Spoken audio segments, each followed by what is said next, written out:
Film की कहानी simple है जो बेस्ड है गोल्ड सर्च पर, लेकिन इस बार राही अनिल बर्वे ने कहानी कोई सेंचुरीज पुरानी नहीं बल्कि लेटेस्ट जमाने की रखी है, जिसमें एक डायरेक्टर अपनी पूरी जिंदगी बर्बाद कर चुका है अपनी वाइफ के पीछे। तो चलिए आप सभी का टाइम बिल्कुल भी ना वेस्ट करते हुए शुरू करते हैं फिल्म माया सबा का रिकैप, वो भी स्पॉइलर वार्निंग के साथ। लेकिन इससे पहले आप सभी से मेरी छोटी सी रिक्वेस्ट, वीडियो को लाइक शेयर और चैनल को सब्सक्राइब करने की। फिल्म की शुरुआत फिल्म के लीड कैरेक्टर परमेश्वर खन्ना से होती है, जिनके सर से खून निकल रहा है और उनके हाथों में है एक थर्मल फॉगर यानी कि एक स्मोक मशीन, जिसे लेकर उन्होंने पूरे रूम को धुएं से भर दिया है और उस कारण उनकी जान जा रही है। जिसके बाद ये सीन कट होता है और कहानी मोड़ होती है एक छोटे से लड़के की तरफ, जिसका नाम है वासु, जिसकी आंख अभी अभी थिएटर में खुली है और उसे देख हम ये क्लियरली कह सकते हैं कि वो काफी सालों से इसी जगह पर रह रहा है और ऐसे ही वो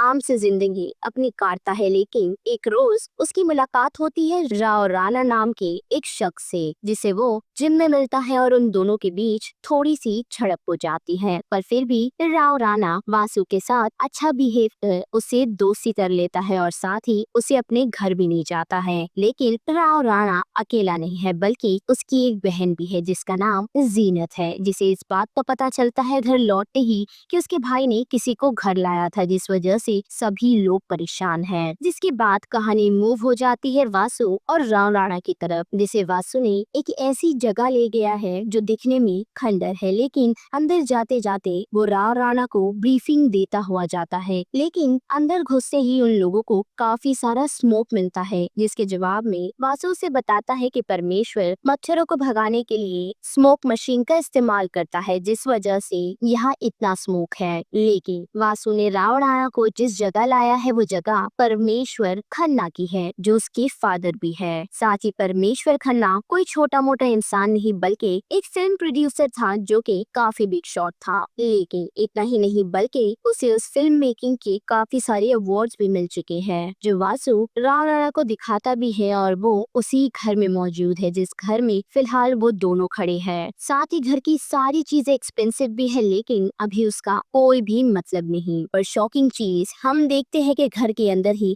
एक रोल्स रॉयल खड़ी है, जो कि 1980s का मॉडल है, जिसे अगर स्क्रैप डीलर को भी बेचा जाए तो काफी साल आराम से बीत जाएंगे। लेकिन वासु ऐसा नहीं चाहता, बल्कि वो ये सोचता है कि जब उसके पास काफी पैसे आएंगे तो वो उस रोल्स रॉयल को पूरे येलो कलर करेगा और साथ ही उसे लेकर वो पूरा वर्ल्ड टूर भी करेगा। जो सुनकर राव राणा हैरान है और उसे सच में बिलीव हो जाता है कि ये परमेश्वर खन्ना का ही घर है। साथ ही साथ वासु से ये भी बताता है कि राव राणा एक ऐसा इंसान था जिसे इस बारे में कभी पता नहीं चला कि उसके हाथों से उसकी ये दौलत कब निकल गई, जिसके बाद से ही वो इस जगह एज अ गोस्ट घूमता रहता है, जो है तो एक इंसान, पर उसे इंसानों से अब लेना देना नहीं और वो इसी जगह रहता है, वो भी एक भिखारियों की तरह, जिसे देखकर ना सिर्फ लोग डरते हैं बल्कि वासु भी कभी कभी डर जाता है। साथ ही उसे ये भी बताता है कि परमेश्वर वासु से बचपन से चिढ़ते हैं और साथ ही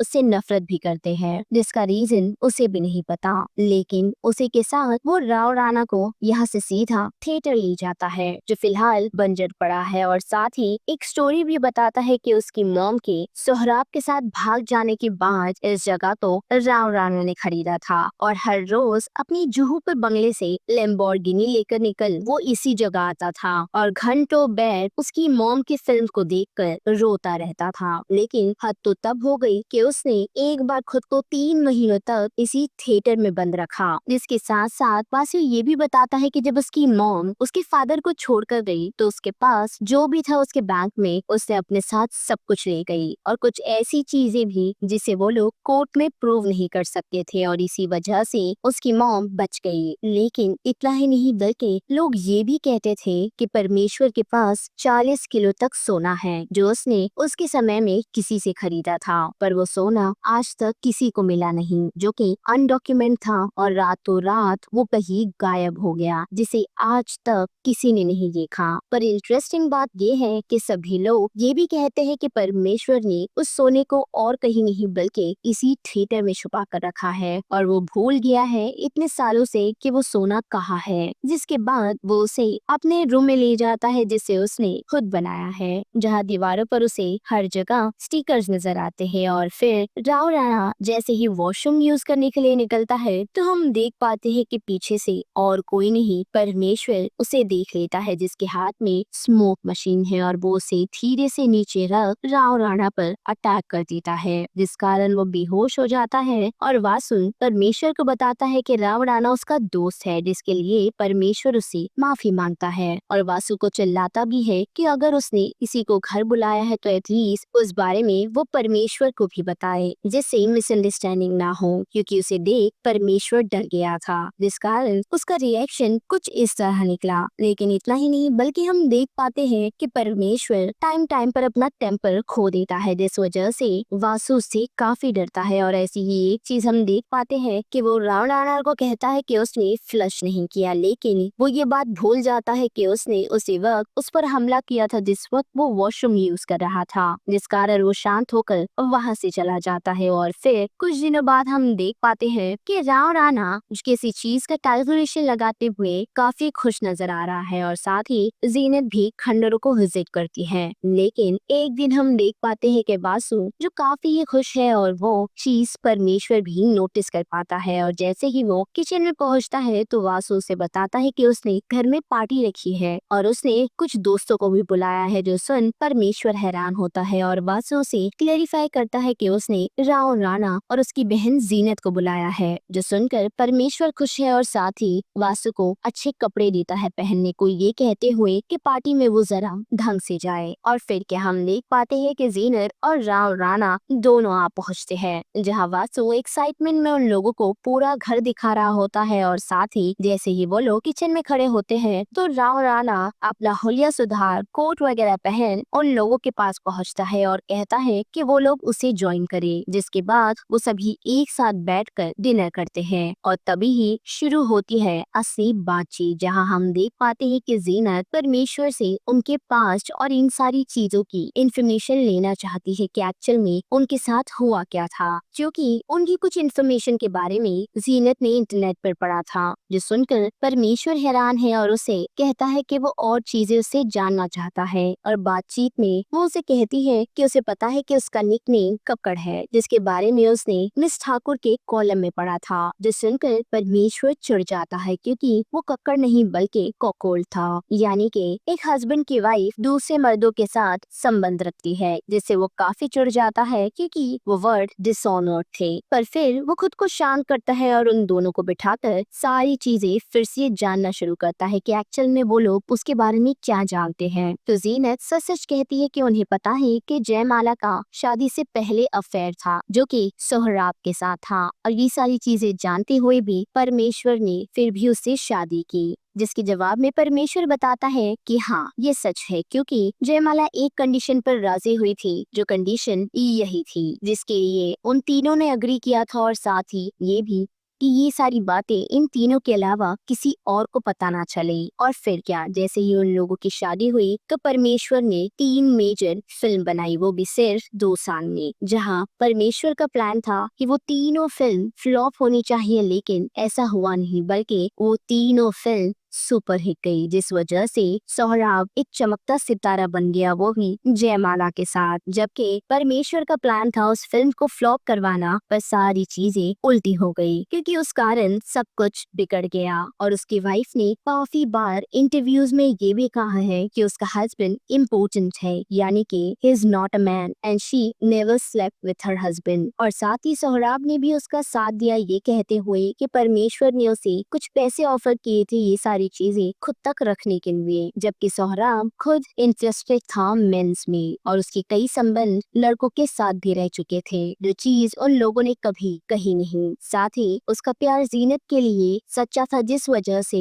उसे ये बिट्रियल मिला। लेकिन इतना ही नहीं बल्कि जीनत को अब ये जानना है कि जब ये सारी चीजें हो चुकी थी तो जयमाला ने उसे लूटा कैसे, जिसके जवाब में उसका भाई गलती से गोल्ड कह देता है, जो सुनकर एक ऑकवर्ड साइलेंस वहाँ हम नोटिस कर पाते हैं। जिसके बाद परमेश्वर उन लोगों को बताता है कि हाँ उसने गोल्ड में इन्वेस्ट किया था ताकि वो अपने फ्यूचर सिक्योर कर सके, और इन्वेस्टमेंट उसने की जिस वजह से उसके पीछे सभी लोग लग गए, लेकिन उसने सोने को एक ऐसी जगह छुपा कर रखा है जिसे ना आज तक वो लोग ढूंढ पाए, जबकि वो उन लोगों के आंखों के सामने ही था, जो चीज उन लोगों के समझ नहीं आती। जिसके बाद वो फिर बातें बताने लगता है कि उसने किस तरीके से थिएटर खरीदा और कैश में होने के कारण जयमाला उसे क्लेम नहीं कर सकी, पर फिर भी वो यहाँ डेली बैठकर उसकी फिल्म में देख रोया करता था। पर फिर राव राणा पूछता है तो हुआ क्या फिर, जिसके जवाब में राव राणा अपनी नजर घुमाता है वासु के पास कि जयमाला 8 महीने प्रेग्नेंट थी और उस कारण उसका झूठ सभी के सामने आ जाता, जिस वजह से वो राव राणा के पास आई और उसने खुशी खुशी वासु को एक्सेप्ट कर लिया, ये कहते हुए कि ये मेरा बेटा है। और जब एक रात परमेश्वर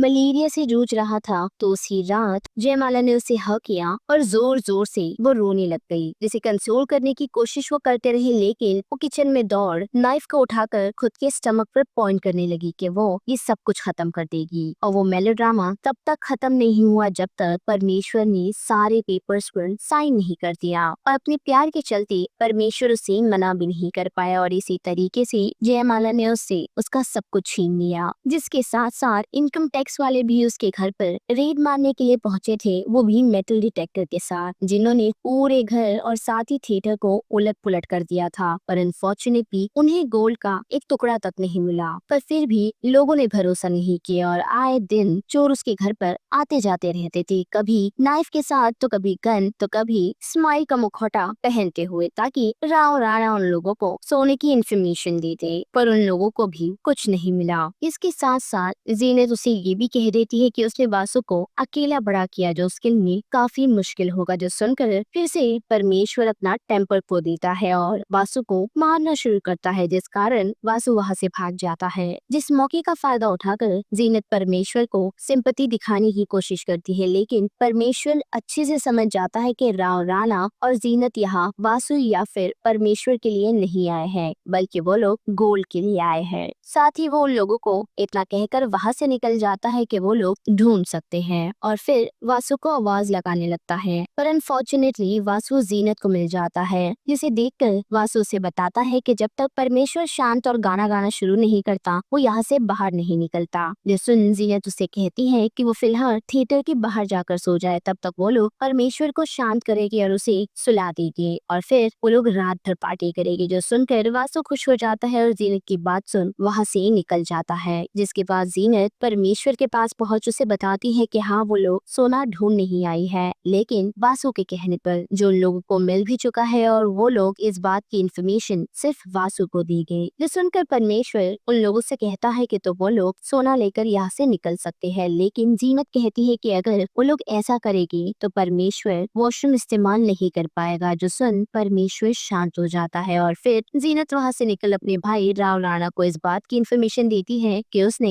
एक झूठ बोला है। देखते हैं वो कैसे काम करता है, और हम देख पाते हैं कि उन लोगों का जो गलत तीर था वो सही निशाने पर लग चुका है। परमेश्वर उन लोगों के पास पहुंच कहता है कि अगर वो लोग वासु को ये कहे कि उन्हें सोना मिला ही नहीं, लेकिन सोना इस थिएटर में जरूर है, तो वो परमेश्वर के साथ मरते दम तक रहे जब तक उसे सोना नहीं मिल जाता। भले ही परमेश्वर उसे क्या कुछ नहीं कहे, जिसके बदले वो लोगों को वो पूरा सोना दे देगा। जिस सुनकर जीनत अग्री कर जाती है और राव राणा भी, और फिर परमेश्वर उन लोगों को वॉशरूम की तरफ ले जाता है, और जैसे ही बताना शुरू करता है कि उसने सोना किस तरीके से रखा है, तो राव राणा हैरान हो जाता है और कहता है कि उसने सोना इतने समय से कमोड में छुपा कर रखा था। जो सुन परमेश्वर समझ जाता है कि इन लोगों के पास कोई इन्फॉर्मेशन नहीं थी, जिस वजह से उन लोगों के बीच झड़प हो जाती है, और उस झड़प में जीनत जैसे तैसे कर परमेश्वर को एक रूम में लॉक करने में कामयाब होती है, और राव राणा वहाँ से उस कमोड को उठाकर लिए जाता है। जिसके बाद वो परमेश्वर के पास पहुँच उसे कहती है और उकसाती है कि वो किसी तरह उसकी वो स्मोक मशीन चालू कर दे, जिससे परमेश्वर की डेथ हो जाए। जिसके लिए वो उसे ये तक कह रही है कि वासु ने उन्हें ये सारी चीजें करने के लिए कहा था, जिससे चढ़कर वो कुछ करता तो नहीं, लेकिन ये जरूर समझ जाता है कि जीनत उसे उकसा रही है और वो मशीन चालू नहीं करता। पर जीनत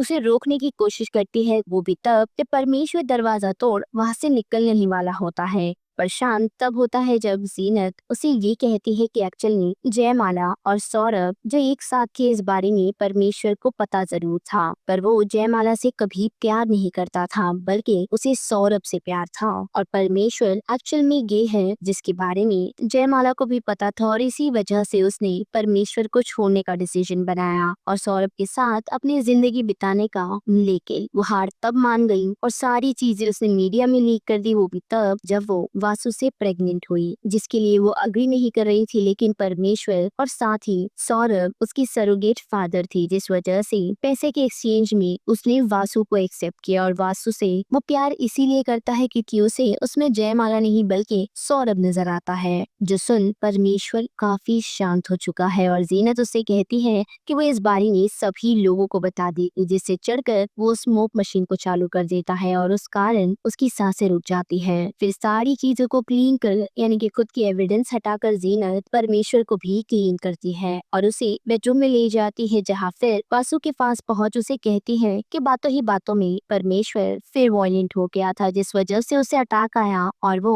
अपनी सांसें लेना बंद कर चुका था। जो सुनकर वासु को भरोसा नहीं होता और वो उसे सीपीआर देना शुरू करता है और एट अ मोमेंट सीपीआर काम कर जाता है। जो देखकर जीनत डर चुकी है क्योंकि उसका सच सभी के सामने आ जाएगा और वो वासु और साथ ही परमेश्वर को मारने का इंतजाम कर ही रही होती है कि उतने में परमेश्वर वासु को मर्डरर कहकर अपनी आखिरी सांसें ले लेता है। जो देख वासु हैरान है और जीनत वासु को संभालती हुई वहाँ से लेकर निकल ही रही होती है कि वासु वॉमिट जैसा फील करने लगता है और वो वॉशरूम पहुँचता है तो उसे समझ आ जाता है कि जीनत और राव राणा को परमेश्वर ने सोने के बारे में बता दिया था। जो बात सुन वो उसे शांत रहने के लिए कहती है, लेकिन वासु शांत रहते हुए जीनत से पूछता है कि क्या परमेश्वर ने मरते वक्त उन लोगों को इस बारे में बताया, जिसके जवाब में वो हाँ कहती है। जो सुनकर वासु को रिलीफ महसूस होता है क्योंकि उसे लगता है कि परमेश्वर उस पर कभी भरोसा नहीं करेगा, जिस वजह से उसने उस बारे में उसे कभी बताया ही नहीं। और वासु इस बात से खुश था कि लास्ट मोमेंट पर उनके साथ एटलीस्ट वो लोग थे